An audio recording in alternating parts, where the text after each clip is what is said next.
Hi. So today I'm going to talk to you about Sparklines in Excel. Sparklines are miniature charts, line charts that you can show directly in a cell in Excel. What they're good for is they're good for showing you quick trends for your data just right there in your spreadsheet so you can kind of see what's going on and maybe compare across different rows. So what I have here is I've downloaded the last couple of years of quarterly income statements, or at least abbreviated income statements, from Google Alphabet, and I'm going to create Sparklines to show the trends over the last couple of years. So the first thing you want to do is up at the top you want to go to the Insert ribbon, and then over here you're going to see the Sparklines section, and we're going to click Line.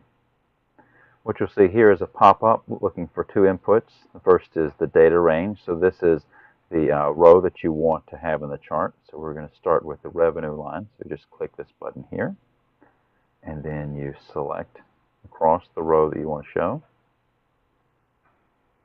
Then click it again. And here for the location range, this is the cell that you want your sparkline to actually be in. So here I was already in the cell that I wanted it in, K2, so we're not going to make any changes here. Hit OK. And then you have a miniature line chart right here, and this is just showing what's happening to revenue over time. One nice thing about this is that since it's in a cell, you can actually drag and fill down like you can any formula. So all you do is just grab the little crosshairs, pull it down. Now you have line graphs for every row that you have. What you'll see here at the top is that this brings up a Sparkline Tools design where you can make changes. You can find the first point and the last point. You can see here the beginning and the end are marked. You can choose to highlight any negative points. The only negative here is the net income at the end of 2017. Or you could have the high and the low points. So you can see the highest and the lowest that you have there.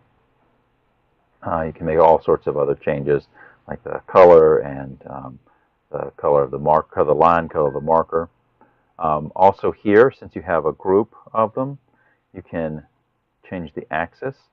So you can actually show an axis, but probably what's more useful here is if you have a set of data that's very similar. So if you were looking at the same set of data for different companies or different people or something like that, something that they're directly comparable, you could make them the same. So have the same minimum value and the same maximum value for the vertical axis. For this, it doesn't make sense because all of these are on different scales. You would want to tie them to the same, but if you had something like that, that's one option that you have. I'll show you one other way to bring these all together if you have multiple. So we're going to clear this out. So to get rid of them, you just hit the clear at the top. Oops, sorry. Highlight them all and clear the group. So now I'm going to show you how to, again, so go to Insert, hit the Line button. Now if we want to look at the whole, we can do the whole thing at once, the whole data set at once. So here you can see in the bottom right where it says 14 rows and 9 columns. What we want to do is, again, click that. So since this was 14 rows, you want to make sure that your location range also includes 14 rows. So click this here, and then choose to get to 14 rows and 1 column.